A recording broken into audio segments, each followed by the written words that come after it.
Markel had been shot multiple times. The doctors wasn't working to repair, they was working to save his life. They had to amputate one of his legs, and a day or two later, they had to amputate the other one.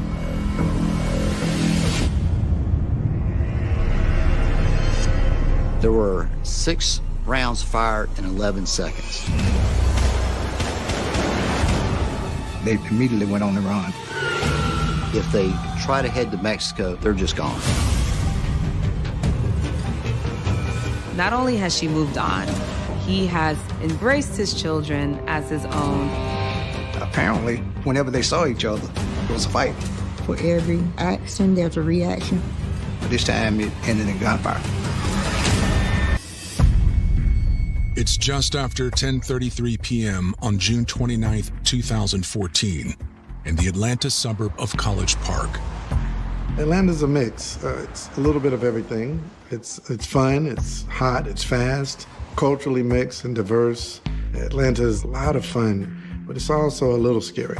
You don't know what you're going to encounter here. College Park is on the borders of Atlanta and East Point. Basically, you have 2 parts of College Park. You had a historic section, which is over by downtown, and then you have the other section. The crime there is really kind of heavy.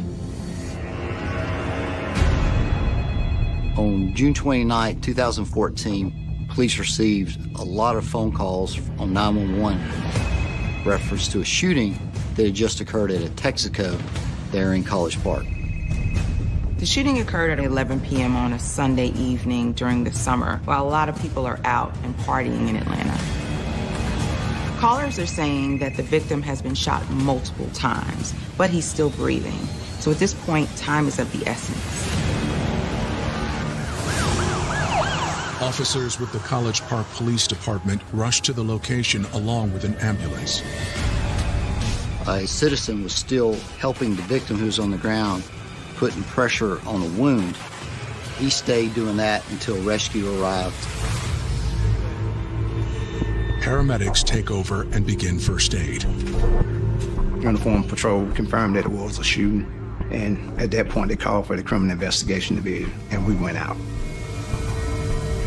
We reported this to the parking lot. Of course, with any scene like that, it was chaotic. The EMS was already on the scene, working on the victim. We saw that the victim was an African-American male, and he was shot in the torso. There was a lot of blood.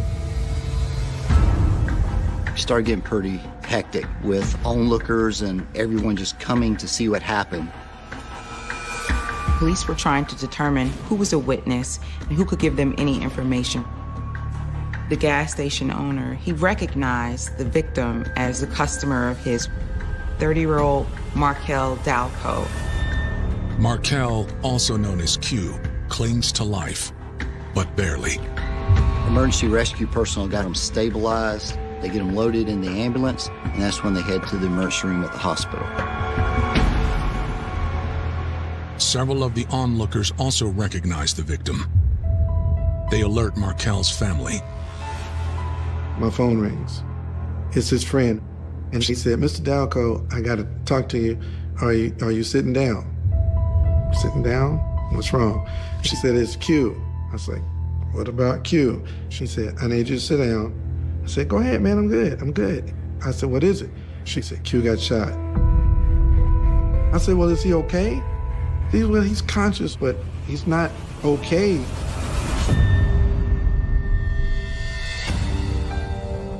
Markel Dalco was born at Atlanta's Grady Hospital to Michael Dalco and Denise McCoy on May 5th, 1984.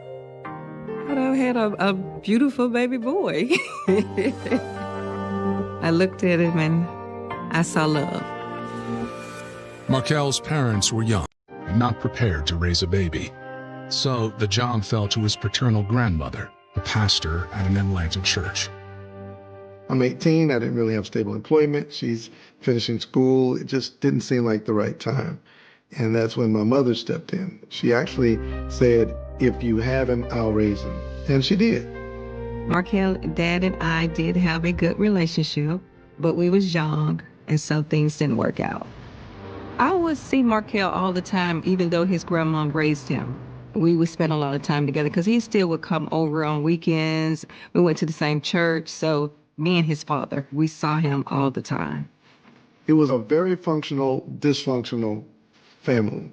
You know, everything looked like it could easily fall apart. There was some fragility involved, but we all made it work. And I think Mom was the real anchor to all of that.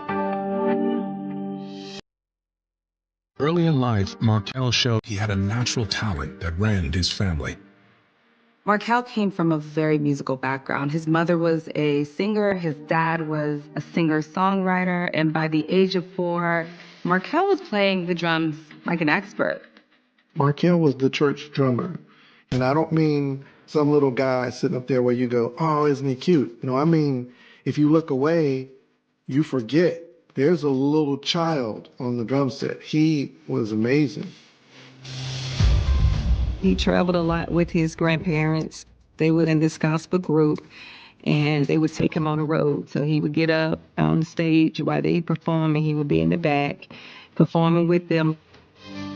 He struggled in school, but not because he was academically challenged. He was bored because Markel was a musician. We had to stop regular school for him, and my mother started homeschooling him. He went homeschool throughout high school, and then he went straight into music, rapping and producing and all of that. College Park is a great place for up-and-coming artists. There's a lot of studios and a great place to network. And if you're an up-and-coming artist, it's where you want to be. A lot of rappers have come out of College Park, including Outkast, T.I., and 2 Chainz. Markel was really trying to break into the rap industry. He was buying studio sessions, he was writing, he was spending all his spare time just to make his dream happen. He could write raps just off the rip, and super talented in the studio. He walked in the studio and just everything made sense to him. He just had this knack for music, all things music. Now in his early 20s, Markel was focused on his career. But he couldn't resist the distraction when he met a beautiful young woman. Markel met Shanice Weaver, who is a single mother. She was beautiful, she was super charismatic, and they just hung out every single day after that. He really made it his duty to look after her and look out for the kids. They moved in together, and eventually Shanice became pregnant. I was excited, and they already knew that it was going to be a girl. We had so many boys in our family.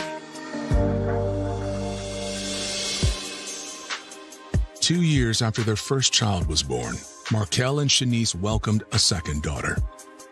Markel was ecstatic to be a girl dad and could not wait to take on the role. But after several years together, the young parents hit a rough patch. Like any young couple, financial stress can happen. So things at times got heated, there were arguments. Markel and Shanice's relationship just became more and more toxic. Not only were they fighting verbally, they were fighting physically almost every single day. And eventually Shanice just left. Markel and Shanice decided that they needed to just work on themselves. They still had to co-parent. That was just something difficult that they had to work through.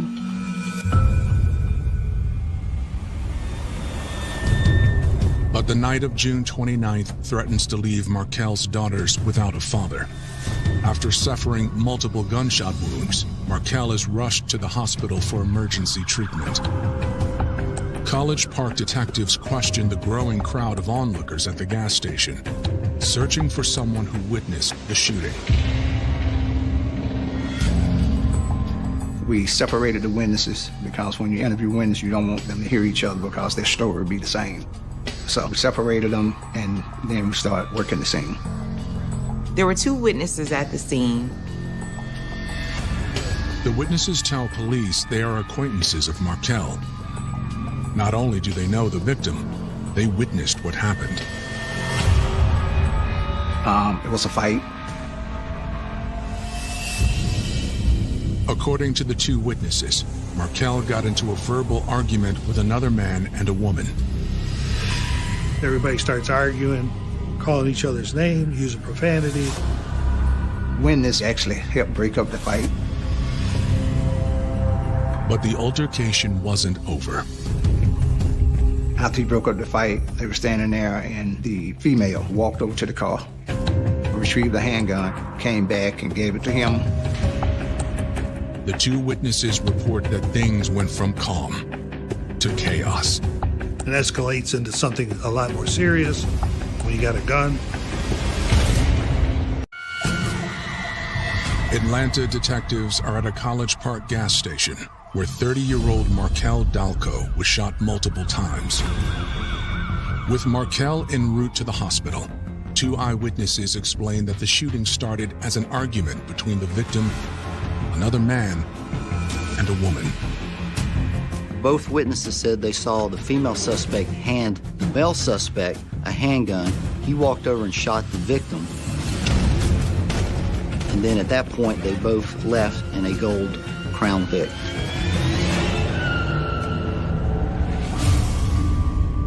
The witnesses are able to give another important detail. Witnesses told police that the victim actually had a relationship with the female suspect.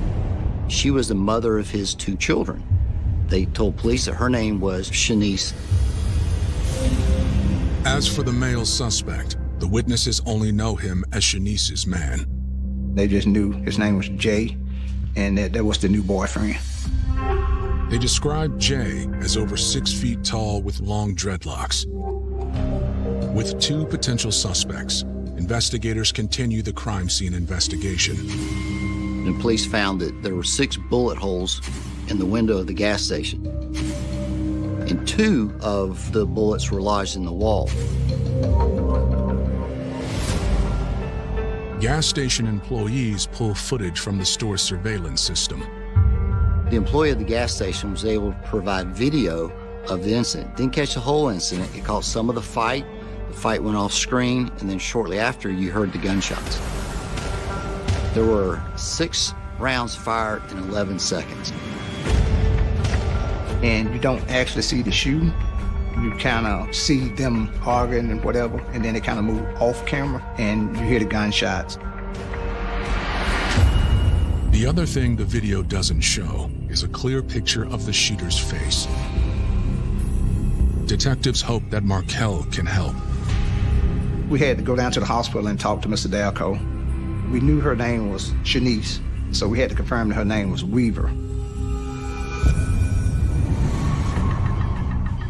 They find Markel barely conscious and about to be wheeled into the operating room. He gave us the information that the person involved in the shooting was his baby's mother, Miss Shanice Weaver. As for the shooter, Markel doesn't know his name either. Just knew his name was Jay, and that was the new boyfriend. And then he was rushed into surgery. The surgeons start working on him. In fact, he was in surgery for 9 hours that evening.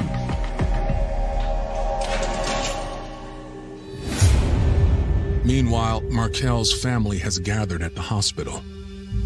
As surgery gets underway, they wait with bated breath. I remember a nurse coming out, and she said that Markel was in the operating room and that he had been shot multiple times, and pretty much the bullets had just ricocheted off of his organs. The doctors wasn't working to repair, they was working to save his life. I thought he had been shot once. He had been shot 4 times. And eventually a doctor came out and told us what had happened. And they had said that he had passed, on the way, but they, brought him back. And he passed 2 more times on the table, and they brought him back. They said they thought they was done, but he started bleeding internally, so they had to go back and rush him, so they left us like that. So I was a wreck when I found out about that. Like, my heart dropped, because that's one of the worst things that a mother want to hear. Investigators leave the hospital to look for Shanice and her mysterious lover, Jay. She lived actually close by to the area where the shooting occurred at. We knocked on the door. Miss Weaver wasn't there. The police go to Shanice Weaver's mother's house, trying to find her. Maybe she's there. The mother tells them she has no idea where she's at. Investigators fear the worst. It doesn't take long to flee and get out of state. You can be out of state within an hour or so. The challenge then becomes, where did they go? How do you find them? After Markel Dalco is shot 4 times in a gas station parking lot, he is left fighting for his life at an Atlanta hospital. College Park detectives are on the hunt for 2 suspects, the mother of Markel's 2 daughters, Shanice Weaver, and her new boyfriend, known only as Jay. Detectives are unable to locate either suspect and fear they may have fled the Atlanta area. She never went back home. I think they probably immediately went on the run after the shooting. So now, Shanice and her new boyfriend are both fugitives from justice. Investigators issue a be on the lookout for Shanice, her boyfriend, and the Gold Crown Victoria they are suspected to be driving. When you get suspect information, either their names or type of vehicle, that information is typically dispatched over the air to all local law enforcement. Shanice's phone appears to confirm that the couple is on the run. They started doing what we call pinging her phone, and you can see the phone moving, headed to California. We notified the U.S. Marshals. That's what we do when people cross over to another jurisdiction. We notify the Marshals, and the Marshals immediately start working on it. The day after the shooting, Markel's father contacts police, letting them know he located a picture of Shanice and the mysterious Jay on social media. We pulled it off and put it on our bolo. The be on the lookout gets attention from an unexpected source, Shanice. College Park police obtained a picture of Shanice and posted it on their website about her being wanted.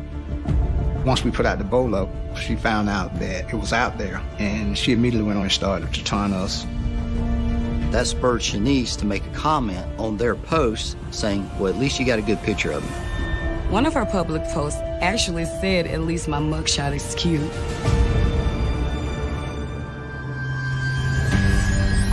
For the next week, Shanice and her lover remain on the run. Markel's family stays in touch with the police. While they don't know why Shanice and Jay would make an attempt on Markel's life, they acknowledge that he didn't have a great relationship with his ex. Markel and Shanice were known to have a very tumultuous relationship. It got volatile at times in public, and people knew just by their relationship that they were constantly fighting. The family also updates investigators on Markel's condition. It was touch and go for some days. I mean, he was in a coma. It was back and forth. One day it was good news, the next day it was bad news. 1 minute it's good news, the next minute it's bad news. So it was a roller coaster, emotional roller coaster. A week after the shooting, Markel is still in a coma. Doctors tell his family they must make a decision that will both save Markel's life and change it forever. There was this one point in it where we thought we were losing him. The compressions weren't working. His feet are turning black because of no blood flow. One side was worse than the other. They talked about, they said we need to do an amputation because if we don't, that poison will get through his bloodstream and he'll die. First they was saying that they was gonna have to amputate one. And then it came back and said they had to amputate both. And so they asked us to make one of the hardest decisions that we had to make, because you're making a decision for somebody that don't have a voice for their self. And they said, do you want to take life over limbs, a limb over life? And we had to make the decision. to choose life over limb. They had to amputate one of his legs. And a day or two later, they had to amputate the other one. So now he's a double amputee. A local news station runs an update on Markel's story, asking the public's help in locating the two suspects and the gold crown Victoria they're believed to be driving. A day later, detectives get a call from an unlikely source, a member of Jay's family. Police found out that Shanice's new boyfriend was actually Jonathan Bankston. Jonathan's family reports to police that the 31-year-old has been checking in since hitting the road with Shanice. The reason Johnson's family was helping the police find him, they were worried because of the seriousness of the crime that something may go bad, and they didn't want him to get hurt or shot by the police. His welfare is more important to them. They wanted him caught before something bad could happen. Jonathan's family doesn't know where the couple is, but they promise to let police know if they hear more. Investigators don't have to wait long for news on the couple. The longer Shanice goes without getting caught, the more she posts. After Shanice made her initial post, that kind of spurred her to start making other social media posts. She was posting her location, she was saying things to taunt the police, she was even going back and forth with the victim's uncle, taunting him. It was almost fun for them. There was an attitude of maybe even being above the law. It seemed like it was an adventure and a Bonnie and Clyde duo and Catch Me If You Can.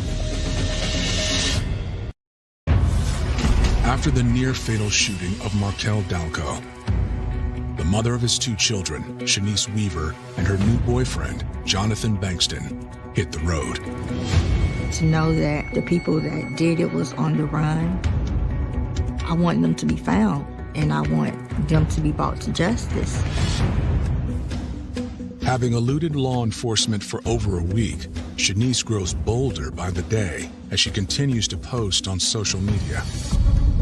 Usually when people go on the run, they are hiding, they're afraid, they don't want to be seen, they don't want to be noticed. You expect to disappear and fall off the radar completely, but what's interesting about these two is that wasn't the case.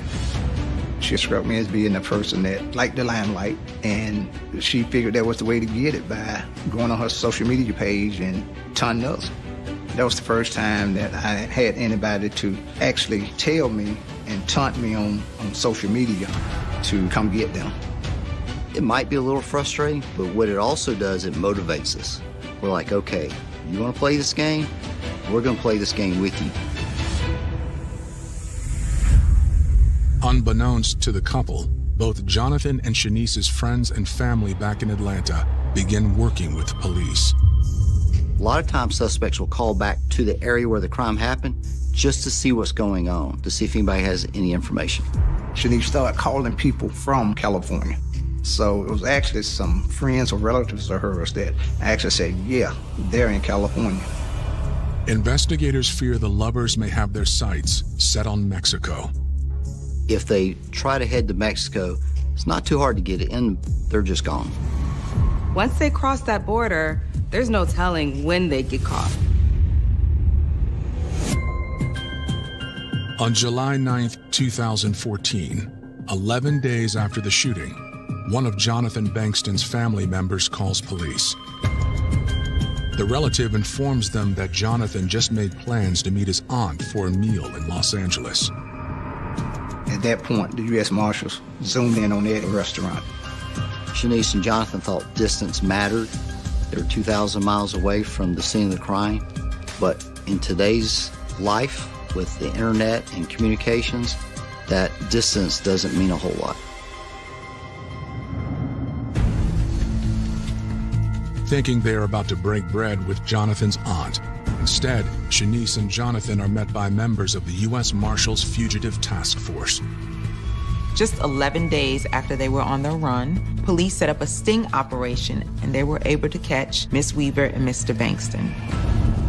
With her being arrested in California, we didn't actually fly anybody out there to interview her. We just waited for her to be extradited back to Atlanta. Once they were taken in custody by the U.S. Marshals and local law enforcement in California, after the court proceedings were done, the U.S. Marshals escorted Shanice and Jonathan back to Georgia. Jonathan and Shanice are charged with aggravated assault. When we learned that they had been caught, it was a relief because we went a week not knowing where they are. Are they still in town? Is he in danger? We didn't know. So to find out that they had been caught, that's one less thing we had to worry about. After the arrests, Atlanta investigators finally get the chance to sit down with the couple. The biggest question still looming over the investigation is why. Shanice isn't saying. Amazingly, with her tongue-nuts, when she got back to Georgia, she wasn't very talkative, and she lawyered up. When we went to attempt to interview her, she invoked her right to an attorney. And once she invokes her right to an attorney, we can't talk to her anymore unless she called us to talk. They have no better luck with Jonathan. He was more of a follower, and he kind of followed her lead, so he lawyered up also. Neither Jonathan nor Shanice are talking. But there is one person who might still be able to shed light on the truth. I turns around, and when I turn around, I see him pointing a gun at me. So I say, you know, you point that gun at me, you better kill me.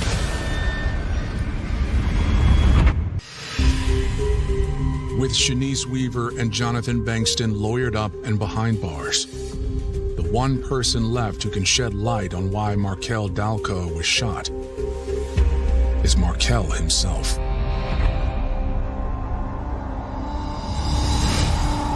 Three weeks after the shooting and following a double amputation, Markel wakes up. We was happy that he opened his eyes up, but when he started trying to feel for his legs, that was rough. Like, I'm turning my head trying to keep from crying so he won't see the tears. And he's looking scared because he's trying to figure out what's going on, you know, where his legs at. So that was kind of like a bittersweet thing, because you're happy that he's awake and, you know, you're excited he's still here. But then the bitter part is he's realizing he's not whole anymore. When I first woke up, I was just actually happy to be alive. Because my whole life, I never feared death.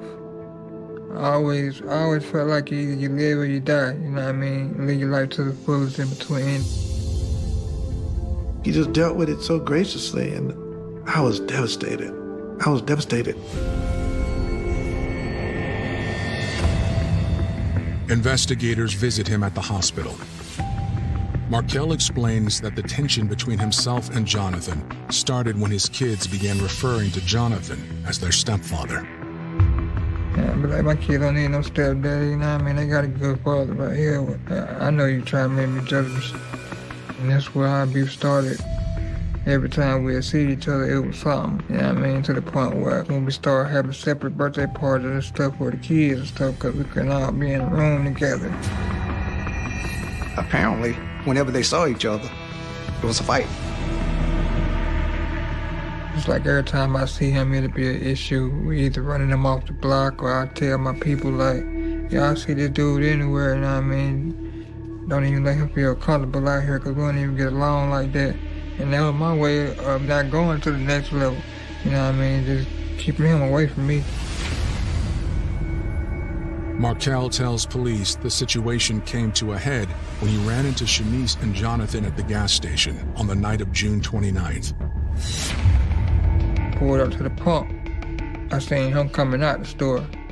So I had my gun too, but I took my gun out and put it on up under the seat. And I went in and addressed him, you know what I mean?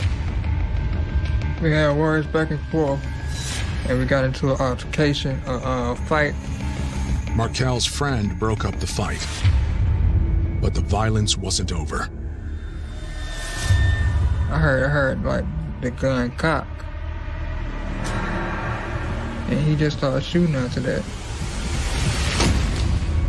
He missed like the first 4 or 5 shots, to the point where I didn't think he was trying to shoot me. I thought he was just trying to scare me. So at that point, I was kind of like taunting him at that point, beating on my chest and throwing up my set and talking junk or whatever. But them next 4 bullets, they hit. I got hit 4 times, one in both legs, one in my stomach, and one like 3 inches away from my heart. I fell all the way back into the glass of the store behind me and shattered the glass and hit the ground. The gunfire stopped, and Markel realized something terrible had just happened. And I was like, I can't get up, there's something wrong with my legs. I was like, call the ambulance and tell them hurry up. And after that, I don't remember nothing else because I actually blacked out. Markel may have wanted payback against Jonathan because Jonathan had stepped up as the father of his children. And Markel had threatened Jonathan before. And on this night, Markel actually became the victim of him wanting payback because he ended up being the one shot. As usual, it was a fight, but this time it ended in gunfire. People that pull the trigger, most of them don't even think about the consequences. They don't realize what they're doing at the time. A lot of it is ego, and they've made threats, and they just pull the trigger. And they find out later there's serious consequences. While most of Markel's story falls in line with what investigators already know, there is one key detail that differs when it comes to Shanice. A lot of people say that she actually passed him the gun, but I didn't see her pass him the gun.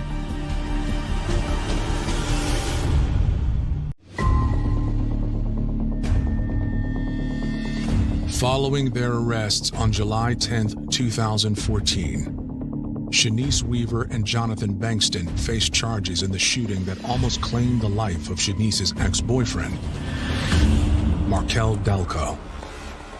I remember speaking with the DA, and, we talked about going for aggravated assault. And for each limb that my brother lost, that's a charge. He lost his legs, that's a charge. If you lose anything internally, that's a charge. That's about as serious as you can get. Fortunately, the victim in this case didn't die. Otherwise the charges would have been escalated to murder. Shanice and her defense attorney weigh her chances at trial. They were taunting the police like, you can't catch me, that kind of thing. They can use that all against you in a court of law when it comes time to hear your case. And so therefore, what does that do? That just makes everybody mad, and obviously that could be enhance your sentence, getting a few more years because you're acting that way. With a trial looming and her fate hanging in the balance, Shanice makes a decision. Her record was not anything significant. So as a result of that, I was able to negotiate with the district attorney's office to work out a plea. In turn, Shanice admits to playing a role in the shooting. She had 2 children at the time with the victim. She, of course, at this time had a new boyfriend. So you had these 3 people, they all gotten into an argument. It was just a 3-ring circus, really. As Markel also reported, Shanice claims she did not hand the gun to Jonathan. But that doesn't mean she is without blame for what happened next. She got mad and upset. She told her boyfriend, go to the car, get the gun. And he went to the car and did get the gun. He ended up coming back with the gun and then ultimately shooting the alleged victim several times.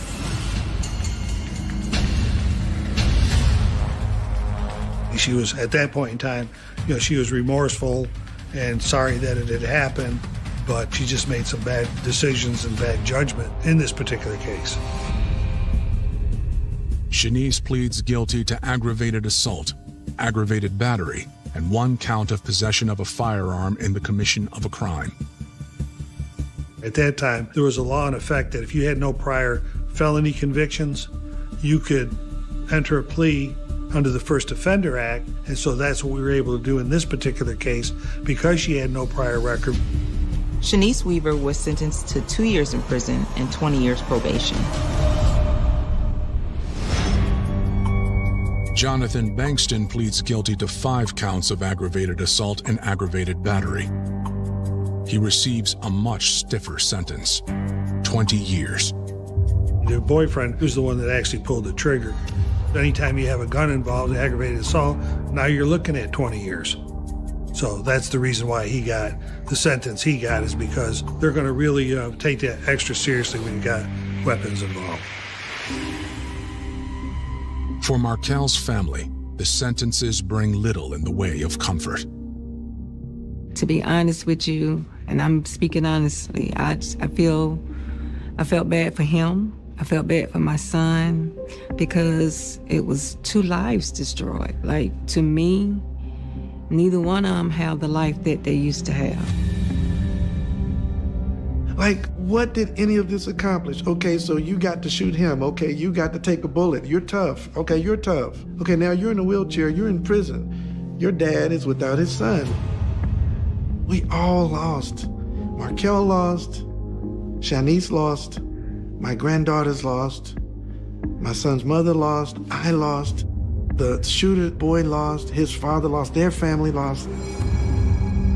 And I understand for every action, there's a reaction. There's consequences. And I think both of them are, looking back, there's probably different decisions that both of them probably would have made.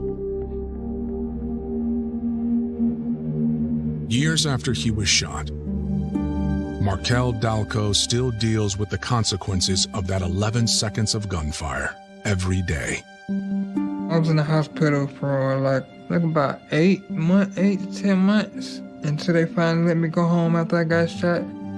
But it was a lot. I went through, like, at that time, it was probably about 50 or 60 surgeries. At that time, I'm up to about 80 now. Sometimes I feel like I would have rather died after, most of the stuff I had been through. And wondering, asking God, why am I here? You know what I mean? So, yeah.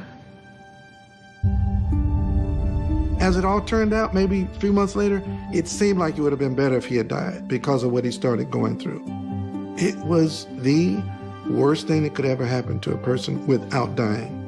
Death would have been like a relief. It was turmoil from that night till now. It has never ceased. It's not worth it. On both sides. On both sides. To the gentleman that shot him, to my son who got shot, both of them, both of their lives were devastated. Shanice completes her prison sentence in 2016, prompting an unlikely reconciliation between her and Markel. She was there, and she was explaining to me or whatever that she was afraid and kind of in shock.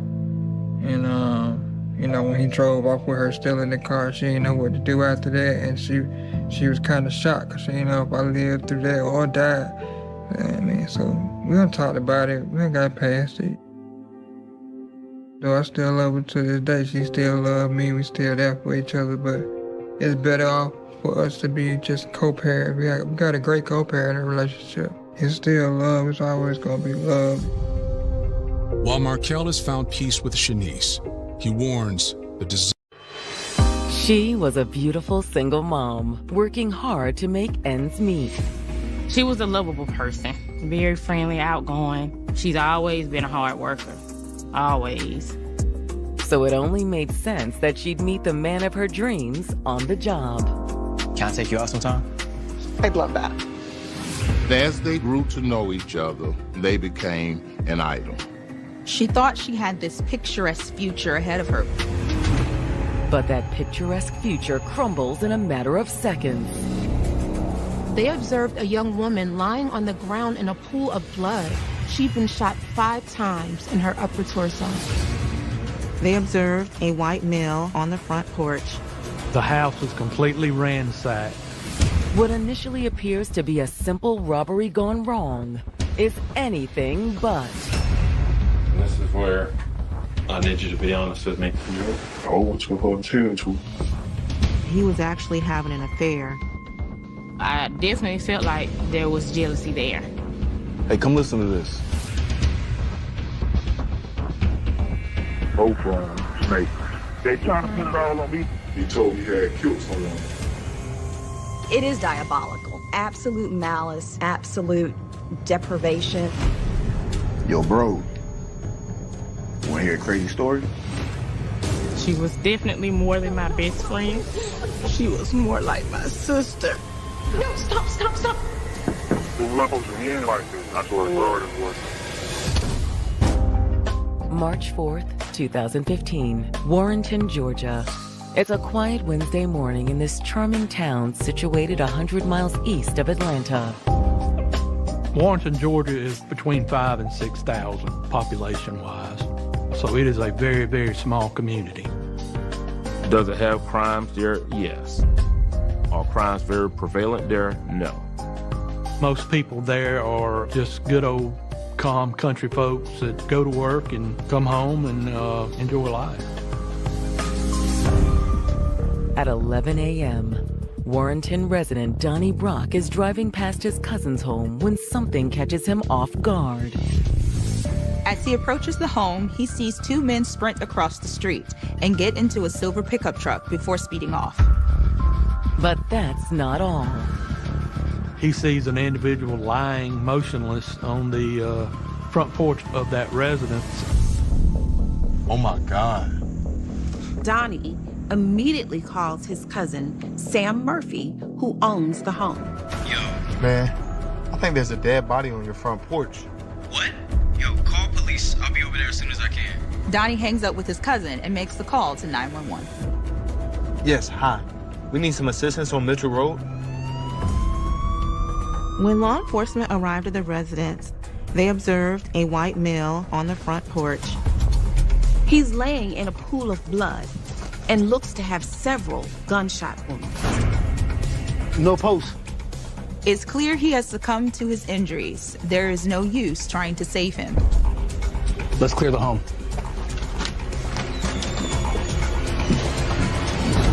Not knowing what they'll find inside, police open the front door with guns drawn, keeping their eyes peeled for a possible suspect. The house was completely ransacked. Items were completely turned upside down, drawers pulled out, stuff dumped on the floor. Someone or some people were going through drawers and flipping over the beds and like they were searching for something. And in the master bedroom, police realize they have a second victim on their hands. They observed a young woman lying on the ground in a pool of blood. She'd been shot 5 times in her upper torso. There were zip ties placed around her wrist.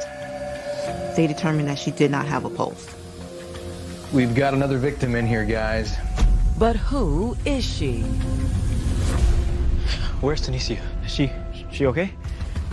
When the homeowner, Sam Murphy, arrives at the crime scene, investigators learn the female victim is his girlfriend, Tanisha Posley.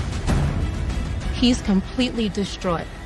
He says she was the love of his life. 28-year-old Tanisha Posley was the full package.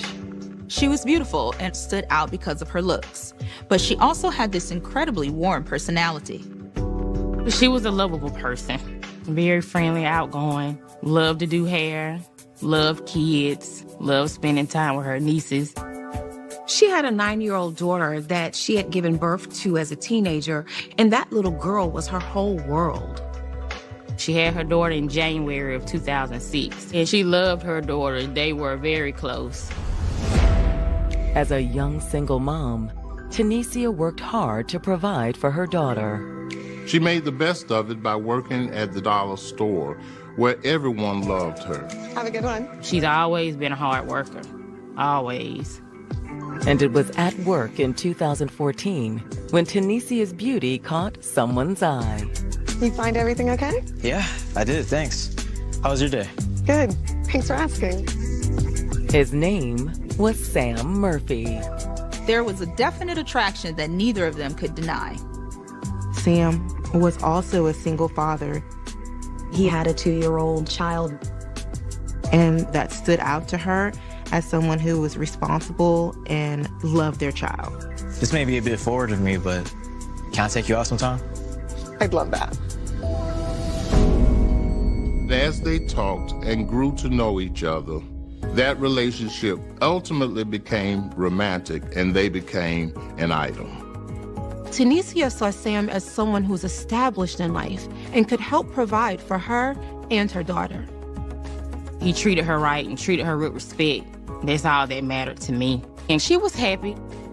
So when Sam asked her to move in with him at his home on the outskirts of Warrington, Tanisha was ecstatic. She thought she had this picturesque future ahead of her with Sam. They were a really, really nice couple. But now, instead of getting to enjoy their happily ever after, tragedy has struck, and Tanisha Posley has been found shot to death inside her and Sam's bedroom. The question now is, how did she end up dead inside of their residence? And Tanisha isn't the only victim at the crime scene. There's a man on the front porch who's also succumbed to several gunshot wounds. Police need to identify this second victim immediately. Everything seemed to be going right for 28-year-old Tanisha Posley after she fell for a man named Sam Murphy. She was happy. I mean, like in any other relationship, you have problems. But for the most part, she was happy. But now, Georgia police are at the couple's rural Warren County home, where Tanisha has been discovered bound and shot. Just before this, Sam's cousin spotted 2 mysterious individuals fleeing from the home in a silver pickup truck. Sam seems absolutely distraught about what happened to Tanisha. I can't believe what's happening, We're man. going to give you some time to calm down, and we'll talk to you later. All right. Police eventually take him back to the station to give a statement. Meanwhile, homicide detectives work on identifying the second victim, a middle-aged man who has also suffered several gunshot wounds. Found it. Oh, good. There's an ID on him. The male victim is 47-year-old Barry Johnson. Barry Johnson was a construction worker and a beloved member of the neighboring community of Glasscock. Barry was my brother. He was 18 months younger than me. Barry was a very kind person. He would do anything for you. Yeah. He was gentle, goofy, kinda. He loved people. He's always there for people. He loved kids, and he was an inspiration to my children. There's really no words to describe losing a sibling, your best friend. Barry has been shot 8 times in the chest and shoulder. Whoever shot Barry caught him by surprise because in his hand he was still holding his cigarettes. Investigators believe Barry's killers fired the shots from inside the home. On the inside of the residence, you have these 9mm casings on the floor in the storm door. You could see where the gunfire had went through the glass, striking Johnson out on the porch. So we got gunfire originating from inside the residence going out. As law enforcement continued their investigation, they observed the entry point that would have been made during the robbery. These individuals ran up, threw a brick through the glass door at the back of the residence, shattered it, and that was their entry into the residence. Inside the home, investigators locate additional evidence that suggests a potential motive for the robbery. They observed drug paraphernalia along with burner phones, and they determined that this could possibly have been a drug house. To investigators, it's clear they're dealing with a robbery gone wrong. But what isn't clear is, what was Barry Johnson doing here? What's his connection to Sam and Tanisha? In their search for answers, detectives return to police headquarters and sit down with the homeowner, Sam Murphy. Sam was very distraught and concerned for what has happened. Everybody knows, man. That's why I can't see no love. That's why they even do that, man. That's what we're trying to figure out. That was my lifeline. That girl was my lifeline. But she want everything. Financially, mentally, everything. Even though Sam is upset, detectives have some tough questions they need to ask him. All right, this is where I need you to be honest with me. Yep, I would tell you. Okay. Have you been selling dope? All right. What do you sell? Marijuana? Bread.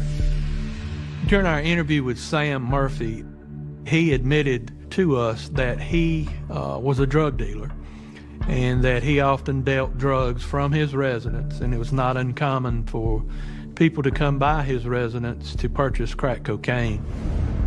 So some people do know where you live then? Yeah, yes, so. I mean, about 3, 4, He did advise that he only sold to just a few close people to him. Which is where Barry Johnson comes in. What he told us was that's the reason Barry Johnson was at his residence to purchase crack cocaine. Sam believes Barry and Tanisha were just collateral damage in the assailant's plot to rob him of his drugs. Sam did advise law enforcement that he felt that he was the intended target. They kill her, they were down, so kill me if I've been though. But the question is, why wasn't Sam at home when the break-in took place? That's when Sam drops a bombshell that will turn the case on its head. I want to see a female. He had to reveal that he was actually having an affair with another woman.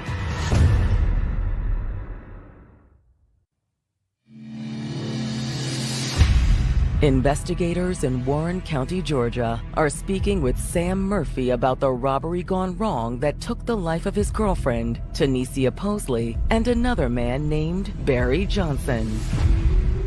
I started getting all these calls in Messenger, and people were saying, you know, is it true? Did Tanisha get killed? And I just remember just dropping my phone on the floor because I had no words. And I couldn't believe it because I just talked to her. It definitely left a void because she was definitely more than my best friend. She was more like my sister.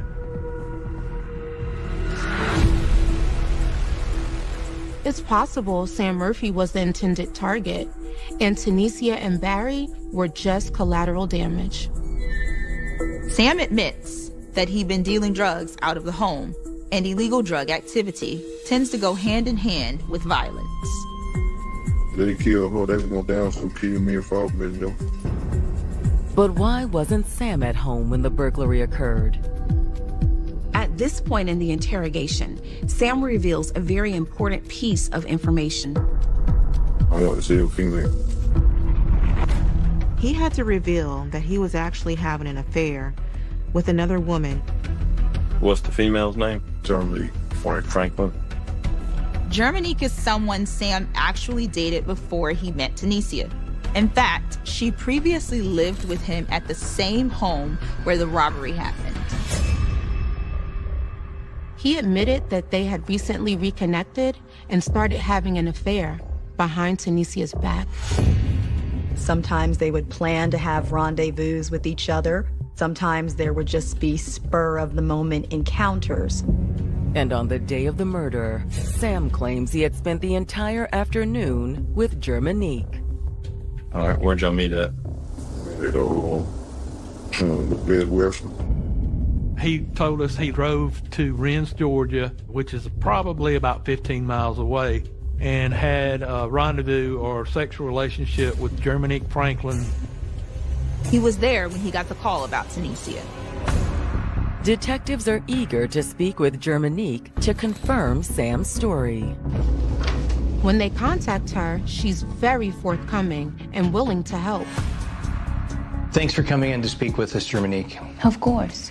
Now, let's start with your relationship with Sam Murphy. Were you in a sexual relationship with him? Yes. She essentially verified the information that Sam Murphy had provided us in that they had met at this particular hotel for sexual purposes. So you can confirm he was with you at the hotel from 10 to 11 a.m. this morning?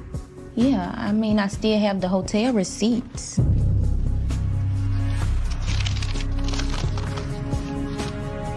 They're essentially able to confirm that Sam and Germanique were indeed at the hotel when the murders took place. In their eyes, these two people are innocent. For investigators, the key to solving this case is tracking down the two mystery men Donnie Brock saw fleeing from the crime scene that day. But police aren't getting any closer to locating them. Every lead that they had, every follow-up that they did, led to a dead end. The case wasn't going anywhere at that point. Days turned into weeks, weeks turned into months. The case had gone cold. And after 6 months, nearly everyone has given up hope that justice will ever be served for Tanisha and Barry. It was hard because the entire family and people that knew her, we were hurt. It was like I was in a nightmare, still in disbelief the whole time because you don't have closure. You don't know who it is yet. You don't know why they done it. You don't know anything. It was just a whole bunch of stuff. Nobody had any real answers. But on September 30th, detectives finally catch a break in the case.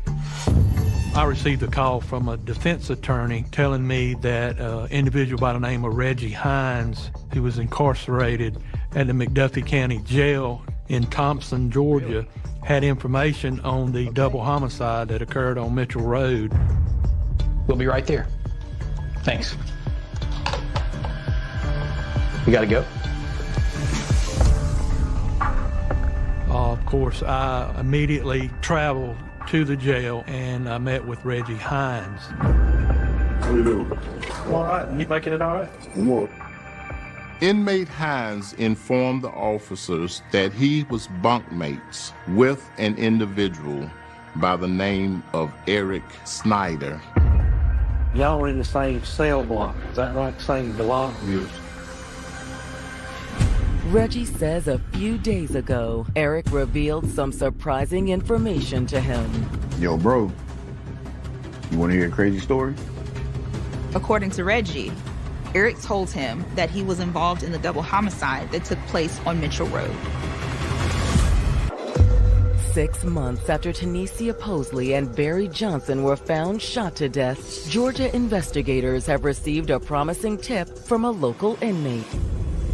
Reggie Hines told me that he had spoken with another inmate named Eric Snyder, who told him about the homicides in Warren County.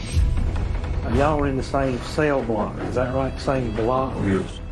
And according to Reggie, Eric also named his co-conspirator. That was me and my friend Donovan. Eric had told him in confidence that he and Donovan Fitz were the perpetrators of the double homicide. Man, what happened? So it was just supposed to be a robbery. This guy already had drugs in the warrant. They're going to do this right away. But they weren't expecting Tanisha to be there. Oh my God. Oh, no, come here. They subdued Miss Posley and tied her up. Then the two men proceeded to turn the place upside down, taking anything valuable they could find, including $8,000 in cash and drugs. Something happened where Fitzgerald's name, which is Donovan, next to the girl. Yo, Donovan, did you check the bathroom yet, bro? Yo, what the hell, man? And Donovan snapped. We called our real name and found her. Donovan was scared that she may be able to identify him later on. since she knows his real name, so he didn't want to risk letting her live. So he's there, people leave, shot the mirror. No, stop, please. You don't have to do this. Well, who shot his girl? With one murder already on their hands, the thieves were ready to leave. But that's when they heard a knock at the front door.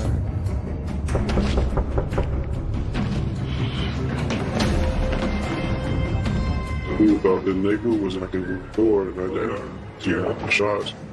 But in reality, it wasn't the neighbor. It was Barry Johnson who was there to visit Sam. Sam, Barry, everything okay in there?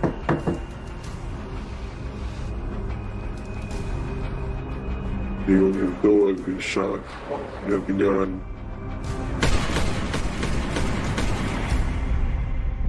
The investigators' suspicions are certainly piqued by what they're learning, but they'll need more than a jailhouse tip to make any sort of moves on Donovan and Eric. Good luck to you, man. And I appreciate what you told me. Neither of the men have a silver pickup truck registered to them, but that's the type of car witnesses saw fleeing from the crime scene. So there still seemed to be a big puzzle piece missing in this investigation. Can Eric Snyder help fill in the missing piece? After speaking with Reggie Hines, detectives sit down with Eric Snyder. He's currently incarcerated for a separate robbery that took place a few days after the double homicide. I interviewed Eric Snyder at the McDuffie County Jail and explained to him that we knew he was involved in a double homicide that occurred on Mitchell Road in Warren County, Georgia. Right off the bat, Eric just denies. So I didn't know nothing about the murder. Gun using the murder. I ain't had nothing to do with it. According to him, he's never been anywhere near the house on Mitchell Road and never said anything to Reggie Hines about participating in the homicides. I didn't talk to anybody about it. I never talked to anybody about it. So if anybody told us any information that you relayed to them about this homicide or any other homicide, saying that you were involved, that would be... It's a complete lie. A lie. Eric even claims to have an alibi. He said he was in court for a possessions charge at the time the double homicide took place.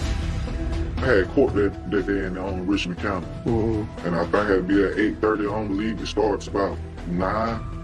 After I got our court, we went straight to my house. And that probably, I think we got there probably about 12:31. However, Eric does admit that he saw his friend Donovan Fitz later that same day, and Donovan wasn't alone. Donovan had his girlfriend with him, and his girlfriend was Germanique Franklin. In September of 2015, Georgia investigators are speaking with murder suspect Eric Snyder. After receiving a tip from a local inmate, police believe Eric and his friend Donovan are involved in the double homicide of Tanisha Posley and Barry Johnson. But Eric insists he's innocent. It's a complete lie. He quickly wanted to dispel the fact that he had anything to do with this murder.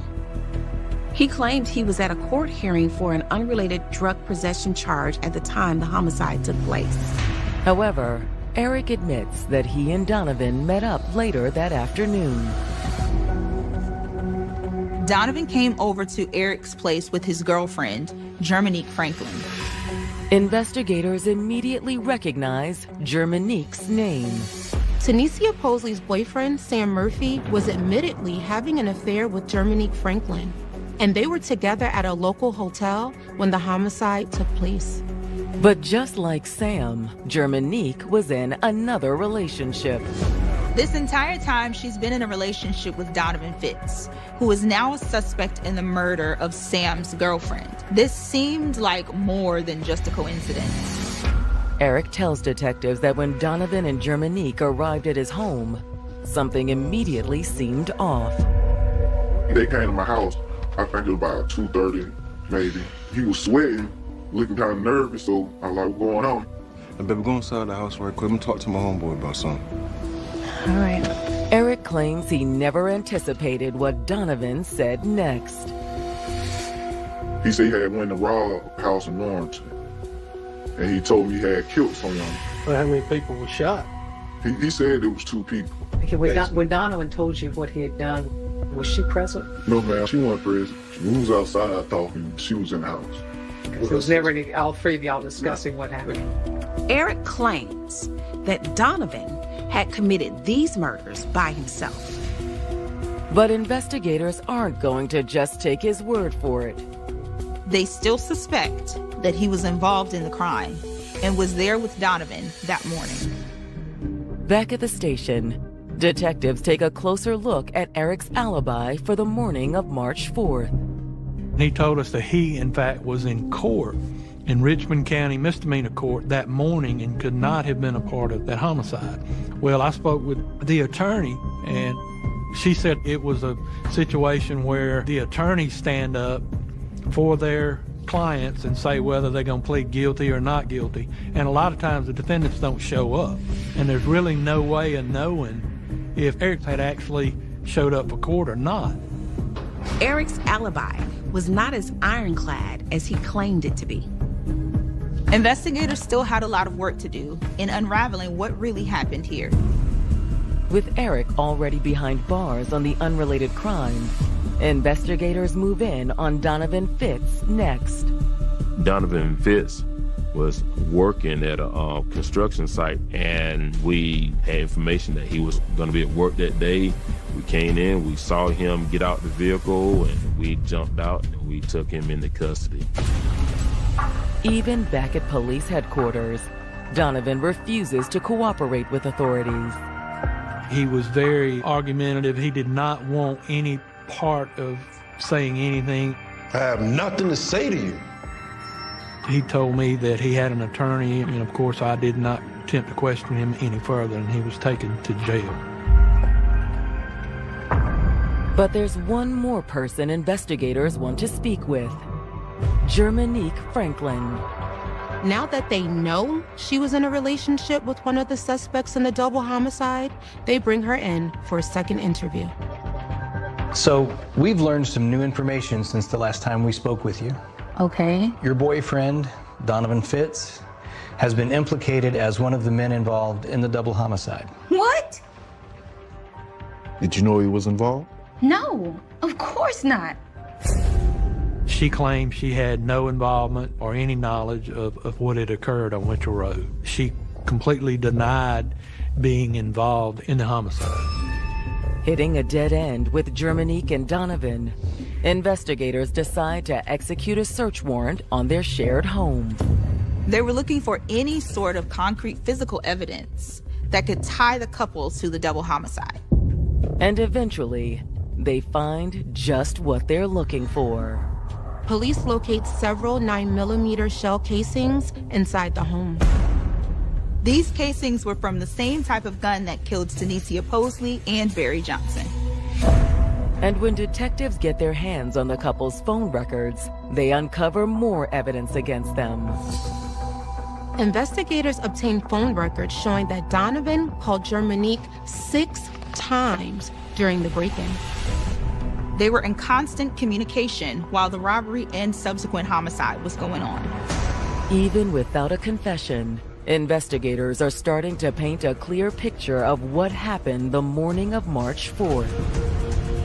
They believe the trio wanted to commit a robbery for some quick cash.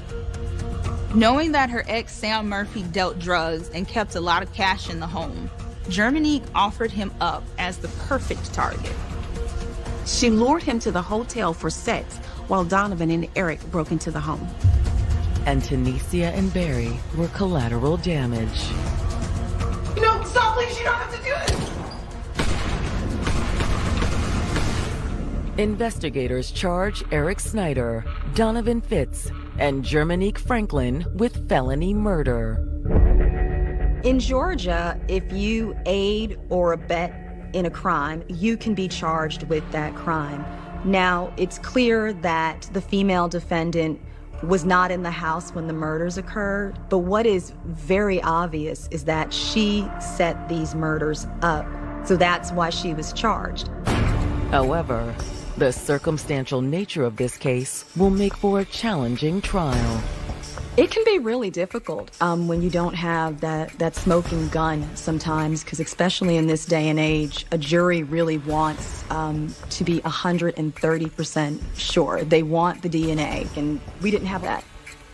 They had 3 individuals in custody, all telling conflicting stories against each other.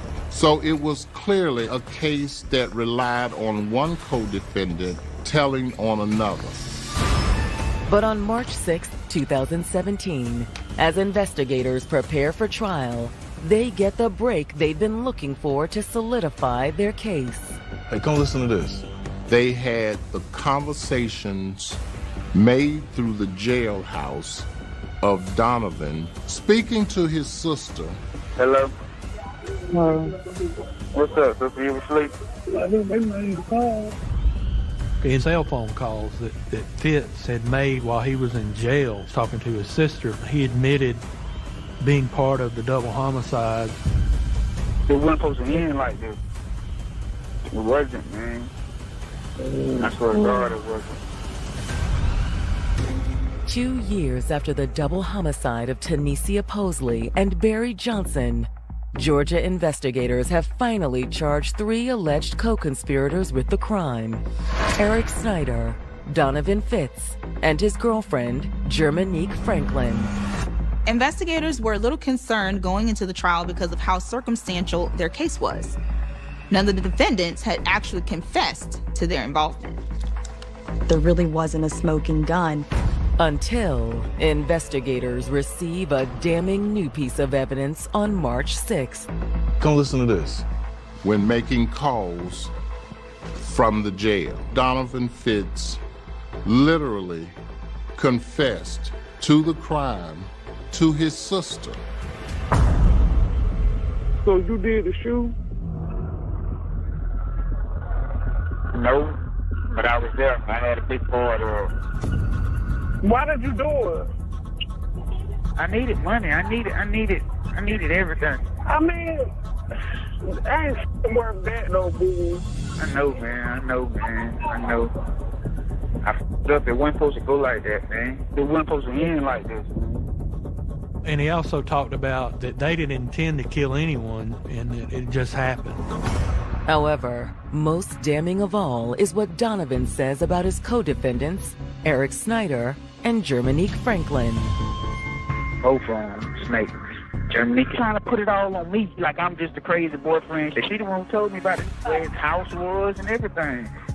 And everybody said she was a mastermind behind it. She was the one who did it, like she had something to do with it. Yeah.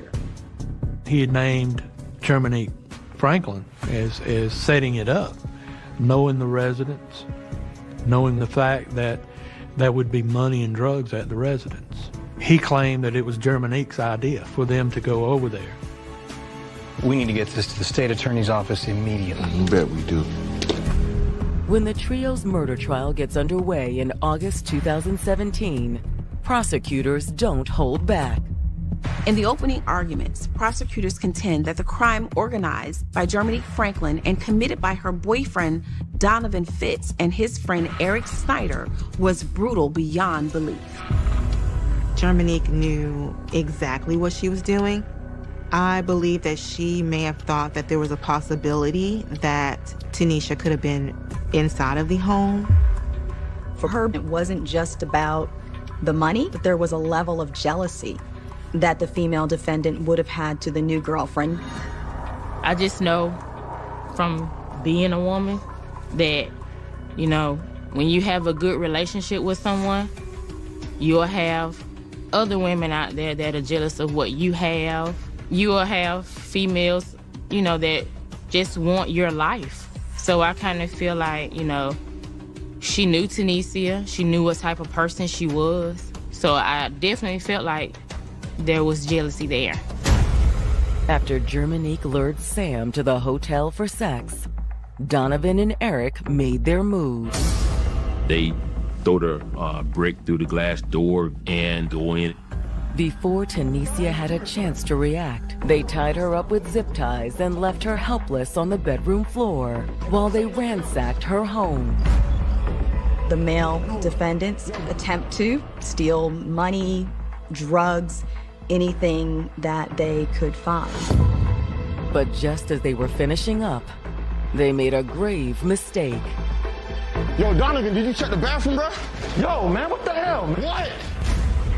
Donovan's real name had been used. And because of that, Donovan believed that he could not leave her alive. No, stop, please, you don't have to do this. She was shot 5 times. However, before the killers could make their escape, another witness showed up, Barry Johnson. He came to the house, perhaps to buy narcotics or to visit.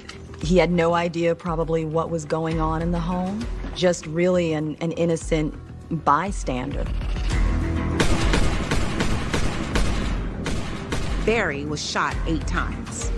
After Barry was dead, the assailants collected a few more items from the home before fleeing in the silver pickup truck. They fled in a vehicle that they borrowed from a friend and never looked back. When the prosecution rests, they feel confident in their case. But the defense throws them a curveball no one sees coming. They decide to zero in on Eric Snyder's alibi, that he was in court for drug possession charges on the morning of the homicide. The defense subpoenas Eric's previous attorney to testify as to whether or not Eric was really in court when he said he was. She couldn't testify that he had been in court the day of the murders, but she was able to testify that she did not have in her notes that he wasn't there. To prosecutors, the alibi is flimsy either way. Court is not all day, and I think that still gave him the opportunity to commit the murders. However, the defense's strategy raises enough doubt in the minds of jurors. In a strange twist, Eric was found not guilty because his alibi of being in court could not be broken.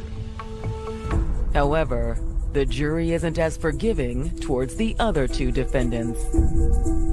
The jury was able to find Donovan and Germany guilty. They were both convicted of felony murder and sentenced to life in prison. After waiting over 2 years to see justice served, the victims' loved ones are disappointed that only 2 individuals are charged for a crime they believe was carried out by 3 co-conspirators. To doing something and then they're still out on the streets while he's not. He's gone. So I don't understand. I still to today don't understand how anybody could set up and do anything. It's just something that you have to learn to cope with and deal with as time passes, but it never gets easier. That's all you can do is take it day by day. But it does make it easier knowing that at least 2 of them are in prison. They will never, ever, ever get out. And this is just a case that was an absolute tragedy. It takes absolute malice, absolute deprivation of life, and just a cold heart to shoot 2 people over drugs, over money, and over jealousy. When Tunisia Posley started dating Sam Murphy, she never could have expected that he'd start an affair that would end in her death. She was only 26, but already had everything she'd ever dreamed of. She had her job, her family. She had met this man that she loved and adored. They got married and had a baby all within the first year. She felt like she had the perfect life. Until it all came to a shocking end. I seen blood coming out of her face. She had multiple stab wounds. She might have been sexually assaulted. Did she have a stalker? There was a neighbor that would kind of hang around. She was a nice little lady. Something just wasn't right about this guy. She felt him to be a little bit creepy. Lonnie said he was always watching her. Or did her husband have something to hide? There was some sort of trouble in the marriage. You're gonna wake up Junior. I don't care. He was ready for them to live separate lives. It was all a facade.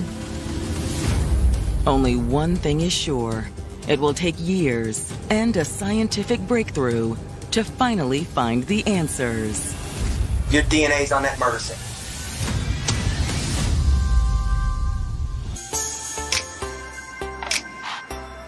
August 23rd, 1987. It's a warm Sunday in Hammond, Louisiana, a college town of 20,000 an hour north of New Orleans. It's known for one of the nation's fastest growing universities, Southeastern Louisiana University. There's still a tight-knit community of people who are locals, but it's definitely a college town. But that morning, it's not a student that's suddenly absent. It's 26-year-old wife and mother, Salonia Reed.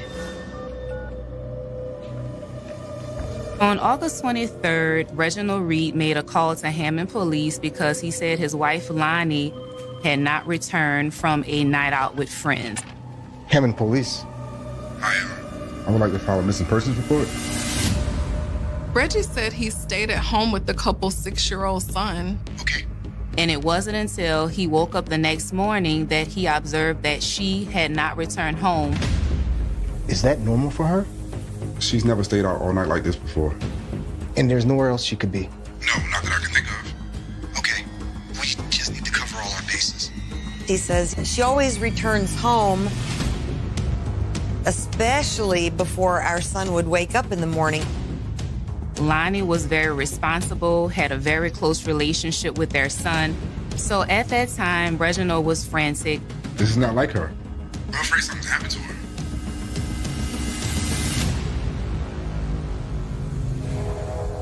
Louisiana native Salonia Smith always made friends wherever she went.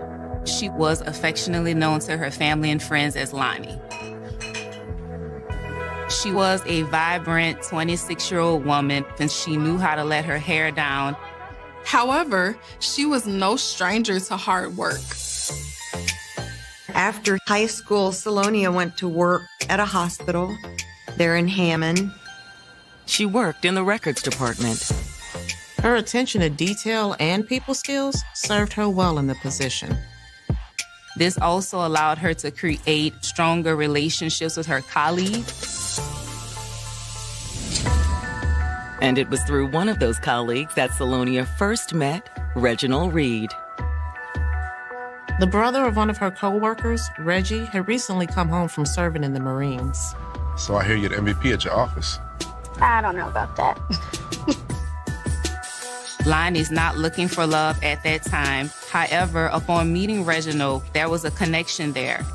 Glad my sister introduced us. So am I.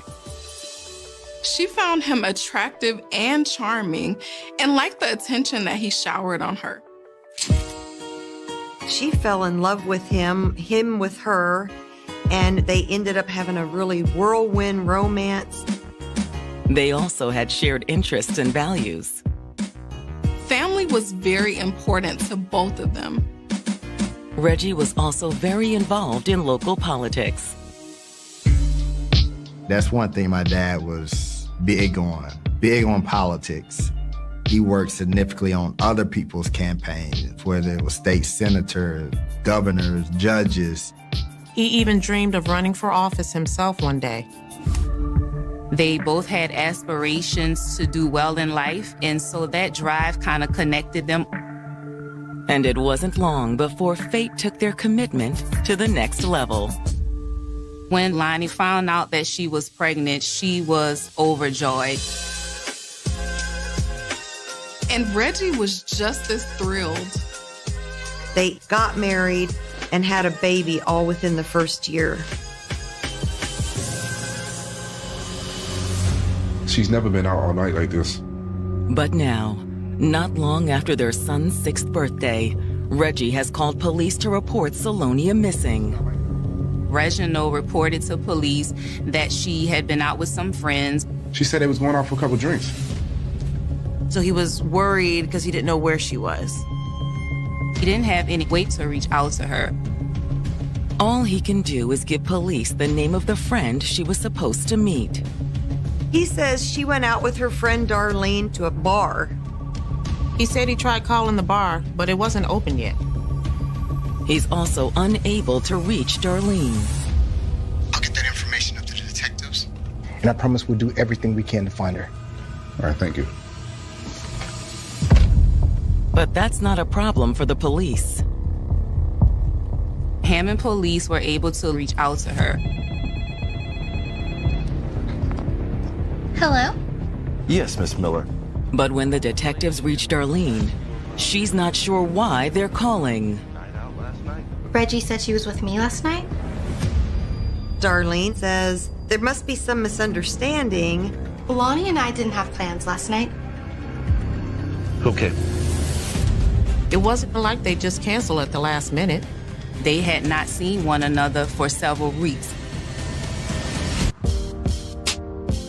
To most people in the small town of Hammond, Louisiana, it looked like Salonia Reed had it all. I'd like to see a little bit more. She had met this man that she loved. She had her job, her family, her child. But now, Lonnie is missing. And the friend she was supposedly with the night before says that she hasn't seen her in a couple of weeks. So she was very surprised that Reginald assumed that Lonnie was with her. We've been meaning to hang out for some time, but things never worked out. Reggie said you guys were together. They both had busy schedules, and so it was difficult for them to hang out. Maybe Reggie misunderstood and thought we were going out? She also told police that she wasn't familiar with the bar that Reggie mentioned. Maybe Reggie mixed me up with someone else? Okay. Thank you, Miss Miller. Sorry. Thank you. Their first lead a dead end. The detectives wonder if Reggie had been completely honest with them. Maybe he'd done something to Salonia and made up the whole story about how she hadn't come home last night. Or was it possible Salonia had been lying to her husband? Could she have told her husband she was going to be with someone and was really meeting someone else? It could explain why she hadn't come home last night. Even though one spouse is saying the relationship is perfectly fine, it's always a possibility that there could be something nefarious going on. But before detectives get the chance to circle back to Reggie, they get a new lead in the case. My husband was on a walk this morning. A woman brought a wallet into the police station and said, "Hey, my husband found this woman's wallet." She said her husband found it lying in the ditch like it had been tossed out of a passing car. It had all of these credit cards and personal information in it, and this woman just wanted to make sure that she got that wallet to authorities. And after the desk sergeant looked at the identification inside the wallet, he passed it along to the detectives. Woman dropped this off lost and found. Figured you might be interested. The wallet turned out to belong to Salonia Reed. That's a big break. Come look at this. Being that she brought it to us, that kind of gave us a place to start looking. But it also raises some disturbing questions. How did her wallet end up over in a ditch? It's starting to look like there might be some foul play involved. Hoping to learn more, the detectives head to the location where the woman's husband found the wallet. It wasn't far from Reginald and Salonia's home. Now, this is in 1987. There aren't things like surveillance video, but as detectives, we still want to look for any type of clues that we can. While the detectives start knocking on doors in the area, patrol officers conduct a wider sweep. In investigations, usually we have patrolmen who canvass the area, see if they notice anything that may stand out. And it doesn't take long for them to find something. This officer sees this vehicle that looks like it could be Salonia's car. Louisiana Bravo 899. It was parked in an abandoned parking lot near a car wash. He puts in the license plate and confirms it is her vehicle. That's a big break in the case. Only it's about to get even bigger. After radioing in that he'd found the car, the officer got out and approached the vehicle. At first, they thought the vehicle had just been parked there. But while the car had been abandoned, it wasn't empty. There was a black woman slumped inside the vehicle. Give me a detective and major crime side here. And she's covered in blood.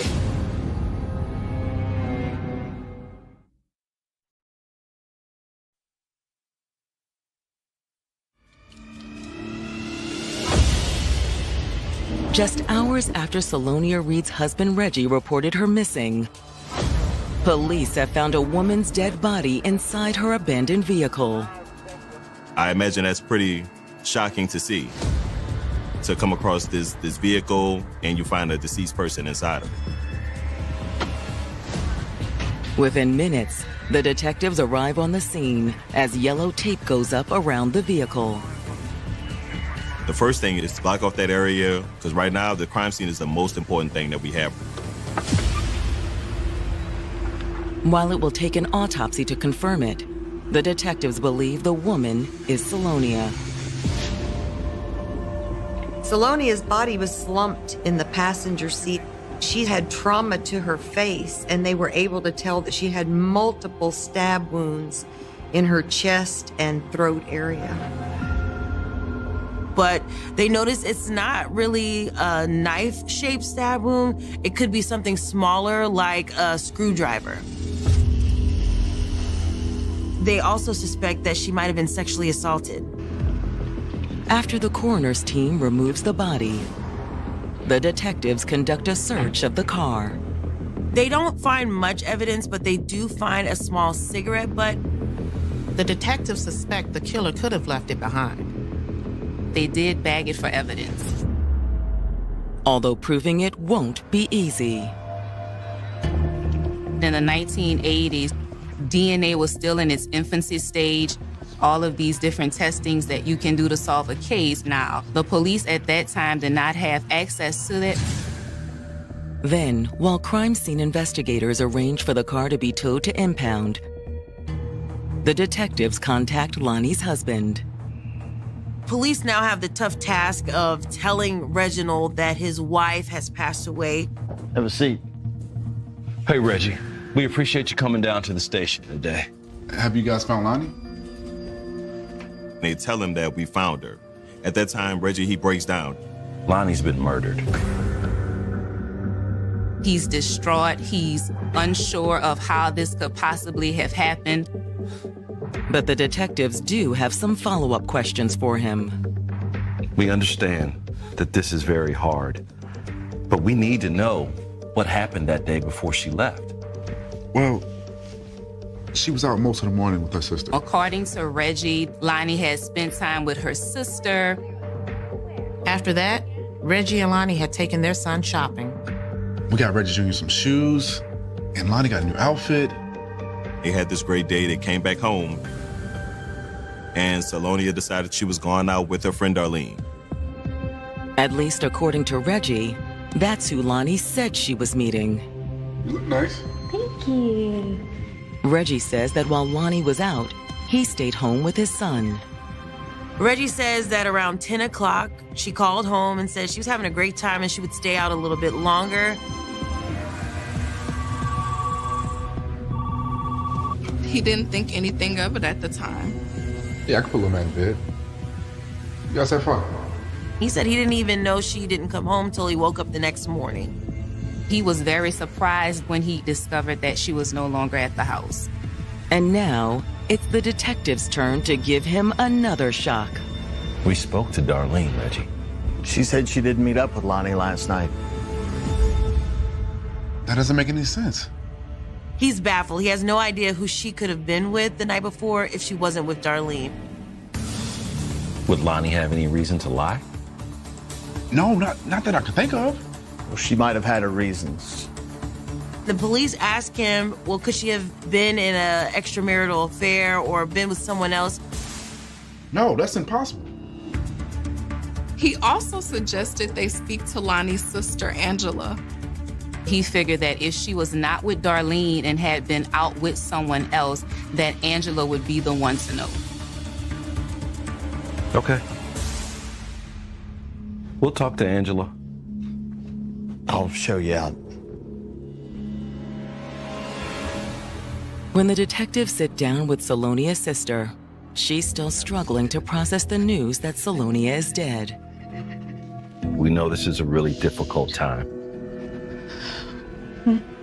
I don't believe it. I was just with her. And that's what we want to talk to you about. She did confirm to police that she did get a ride from Salonia the day before her murder. Did it seem like anything was bothering her? No, I don't think so. Police go on to ask Angela, who else could your sister have been with, last night if she was not with Darlene? Honestly, I have no idea. I don't even think she went out much. The detectives ask if it's possible Lonnie was having an affair. No, Lonnie wouldn't cheat. But according to her sister, Lonnie's marriage wasn't perfect.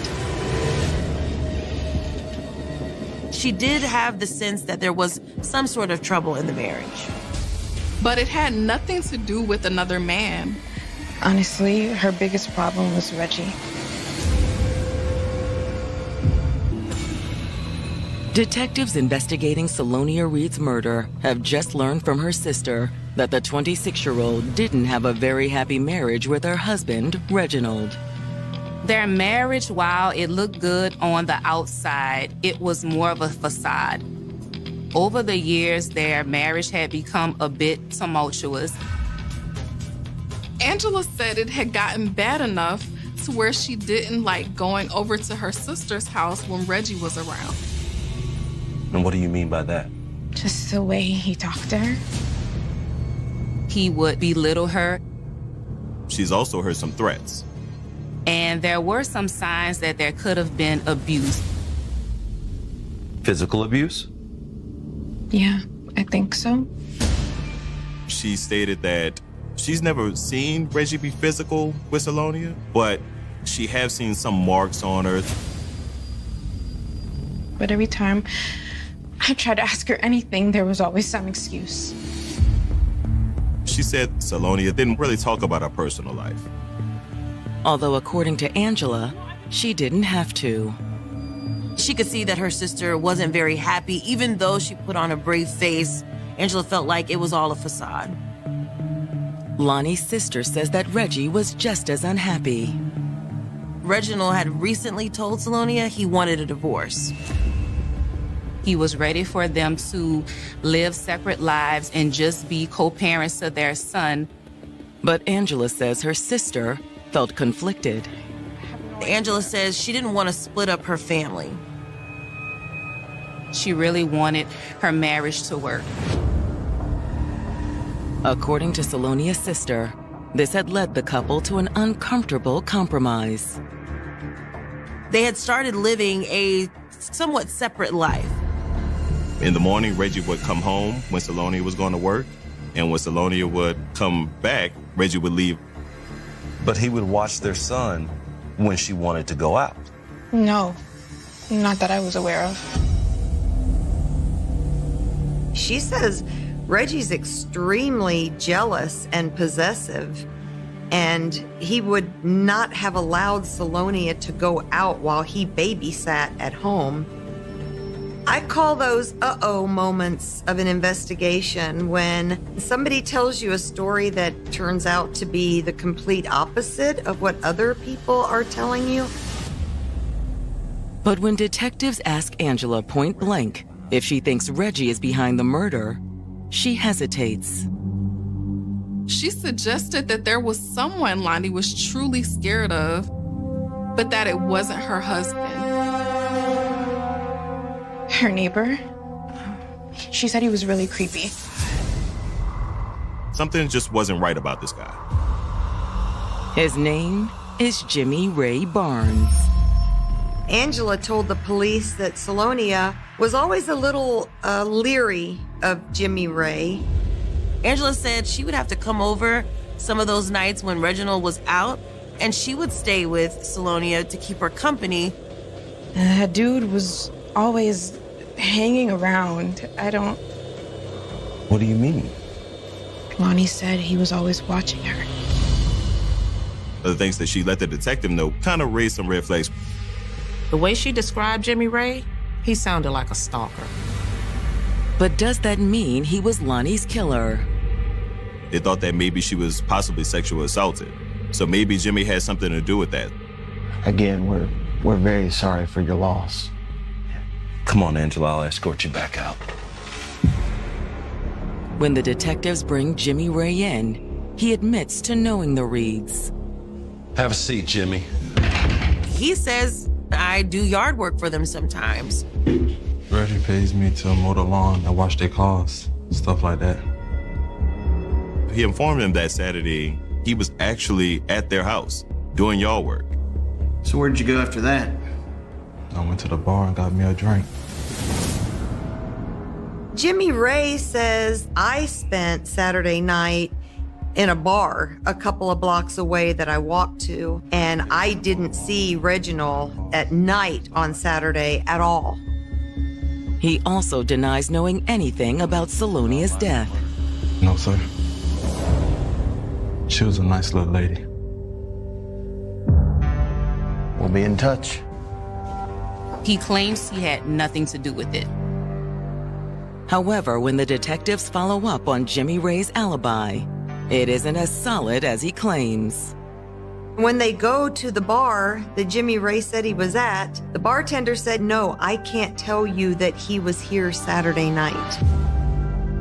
They couldn't find anyone else who saw him at the bar that night either. But just as detectives are starting to suspect Jimmy Ray, they get an unsolicited call from a local insurance agent. Homicide. He said a client of his had recently come by and was trying to cash out on several insurance policies. There was 5 policies totaling upwards of $700,000. And that client was Reginald Reed. Detectives investigating Salonia Reed's murder have learned that her husband Reginald has made inquiries about cashing in on her life insurance. Altogether, he was looking at receiving over $500,000. What was interesting about these insurance policies is that 3 of them had been written only days before the murder. Could that insurance payoff be a motive for murder? That's 500,000 reasons to kill Salonia. Several of the policies pay double in the event of an accidental death. Reginald wanted to make sure that the policies covered accidental death. Like he knew something may happen to the victim really soon. However, a compelling financial motive and rumors of a troubled marriage aren't enough for an arrest warrant. It's not about what you know. It's about what you can prove in court. Everything was circumstantial evidence. Until, as the news of Salonia's murder spreads, Homicide. the detectives get another break. A woman called police and said she had seen something suspicious happening the night of August 22nd. That's the night Salonia disappeared. The woman tells the detective she had been pumping gas at the convenience store near the car wash and vacant lot where police had found Salonia's body. And she said these 2 guys caught her eye because they were acting so oddly. They were walking from the car wash into the wooded area, back and forth. Kind of acting like they were scared to be seen.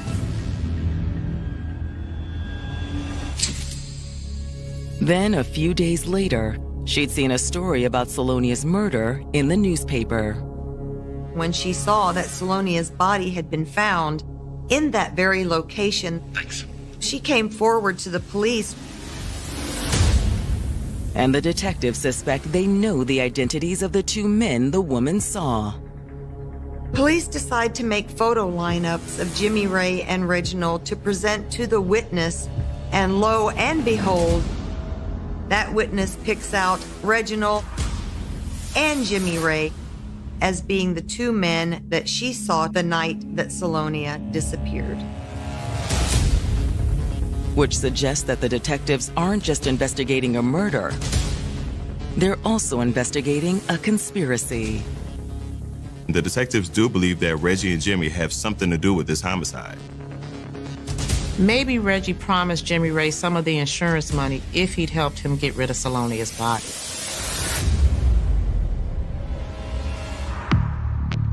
But for all the detectives' suspicion, they're still far from making an arrest.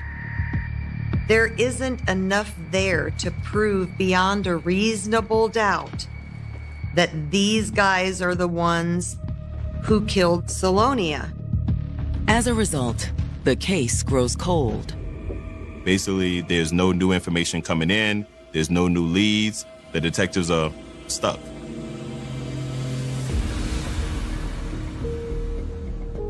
Not long after, Jimmy Ray Barnes moves out of state and settles in Alabama. But Reggie stays in Hammond and cashes in on the insurance settlements. Reginald was able to cash in on those large insurance policies. He then goes on to live a very prominent life. Fast forward about a decade, and Reginald decides he's going to run for mayor of his hometown. But Reggie's life as a public figure sparks renewed interest in Lonnie's murder. That's when typically all the dirt is brought up, when somebody runs for a political office. There was a local journalist who decided to draw some attention to the case. An article comes out titled, "Whatever Happened to Salonia Reed?" In it, the article revisits the rumors that were going around when the murder occurred, insinuating it only could have been Reggie who had done it. Reggie dismisses the story as nothing but fake news. He still continues his campaign. It was very busy, campaigning. We were trying to make it happen. People still gravitated towards him because of his charisma. But in the end, the dark cloud of Salonia's murder may have cost him the race. When Reginald lost the election, it was only by very few votes. Despite that, Reginald never again ran for public office. He just kind of fades off into the wind. But while most around Hammond had all but forgotten Salonia's murder, the police were merely biding their time. Sometimes we have to wait. It's not until early 2012, 25 years after the murder occurred, that they finally reopened the case. They decided to send the cigarette butt that had been recovered out of Salonia's car off to the lab to see if a DNA profile could be made. Detectives are hoping that new modern technology will give them some sort of DNA confirmation on who actually killed Salonia Reed. The DNA profile from the cigarette butt is put into the FBI's database. It came back with a hit. The DNA that was extracted from that cigarette butt matched a DNA profile in the system. Turns out it's not Reggie's DNA, but it's almost as good. It linked back to Jimmy. I finally got a hit. I can't believe it. For the first time, police working to solve the almost 25-year-old murder of Salonia Reed have physical evidence connecting one of their primary suspects to the crime. Over the decades, there had been advancement in DNA testing. And so that cigarette butt that was collected in the 1980s became a huge break for the case. The DNA comes back to Jim, the creepy neighbor. So this cold case is actually back hot. Now all the detectives have to do is find Jimmy. At this point, years later, Jimmy has moved to Atlanta. It's been decades since the murder of Salonia happened, so he's surprised when detectives from Louisiana reach out to him. He agrees to sit down for an interview, however. Are you willing to answer questions at this time? Yeah, but I ain't got nothing to hide. Initially, Jimmy denied knowing anything about what happened. But that wasn't good enough for the detectives. Your DNA's on that murder scene. I don't believe that. I'll tell you. What other reason would I want to drive 7 hours from New Orleans here to put a swab in your mouth to get your DNA? I don't know what to say about it right now. It'll definitely tell us thing, because I know what it means. While he denies that he had anything to do with it, he did go on to state that it was Reginald that he believed was behind Salonia's murder. In fact, Jimmy Ray claims that Reggie tried to get him to do it. He tells a story of how a couple of days or weeks prior, Reginald had actually reached out to him, offering him $50,000 to kill his wife. Did he have $50,000? I don't know. He said he absolutely told Reggie no, that he would not participate in that. Is that something that I could bring you back to Louisiana and put you in court and you testify? It'd be hard, man, to testify against her because I'm afraid. That's why I'm down here. Really, I'm being honest. I'm scared of her. He became fearful of his life and ended up in Alabama and then ultimately landed a job in Atlanta. After talking to Jimmy Ray, the detectives take everything they've learned to the district attorney. The DA finally felt that with the new DNA evidence that they had more than enough information to go and file charges for second-degree murder on both Jimmy and Reginald. The police take Reggie Sr. into custody first. I was working and I get that call from the jail, and it was my dad. And he was held on a $250,000 bond. So at that point, I didn't know what to think. Jimmy Ray is also arrested in Atlanta and extradited back to Louisiana. Once the detectives had Jimmy Ray in custody, they applied a little pressure. Anytime you have more than one person involved, somebody almost always agrees to cooperate to save themselves. Jimmy comes clean.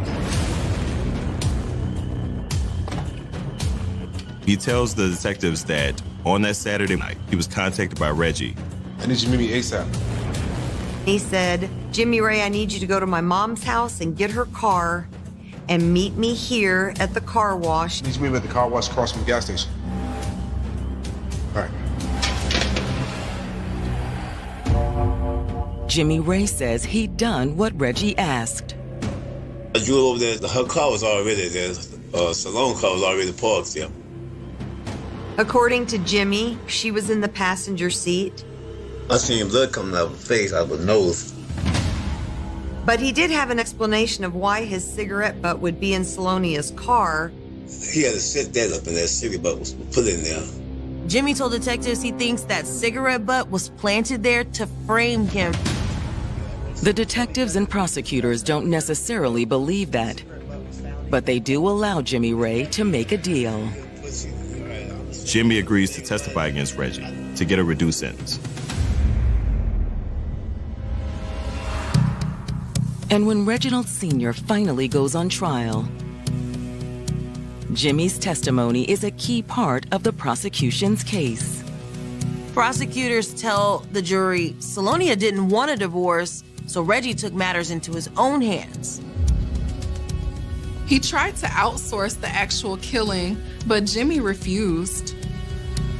But Reggie wasn't going to give up on his plan so easily. Not only was this an opportunity for him to end the marriage, but he also looked at it as an opportunity for a payout. Will you keep your voice down? So on the night of August 22nd, 1987, he decided it was time to cash in. Prosecutors weren't sure exactly where the murder occurred, but they knew it was brutal. I'm not doing this with you. At that time, I wasn't aware of how gruesome, how brutal the murder was. She was beaten. She was stabbed. She was stabbed multiple times. Then dumped in a vacant lot like a piece of trash. However, the fact that it's Jimmy Ray's DNA that detectives found in the car and not Reggie's also gives the defense an opening. The defense's argument is that it was actually Jimmy that was the actual murderer. Will it be enough to raise reasonable doubt? It was times where I thought he was gonna be acquitted. It was times I thought that he's gonna be found guilty. My emotions were all over the place. But in the end, the jury found Reginald Sr. guilty of murder.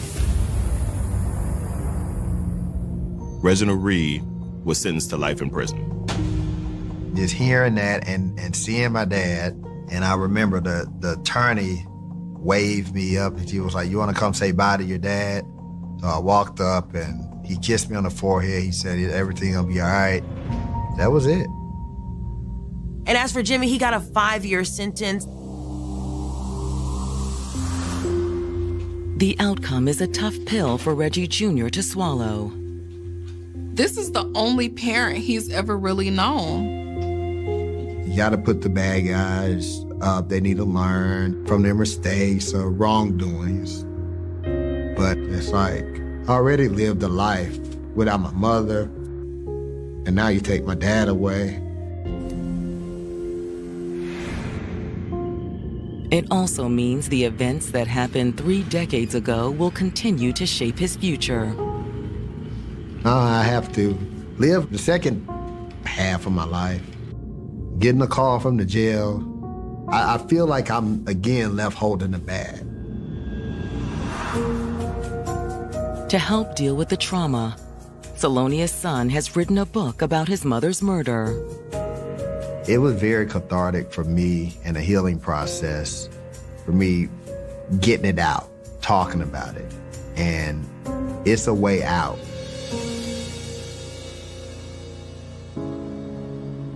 It's also a way to honor the memory of the mother he lost far too soon. She was a beautiful young girl, and it's so unfortunate that she chose for her spouse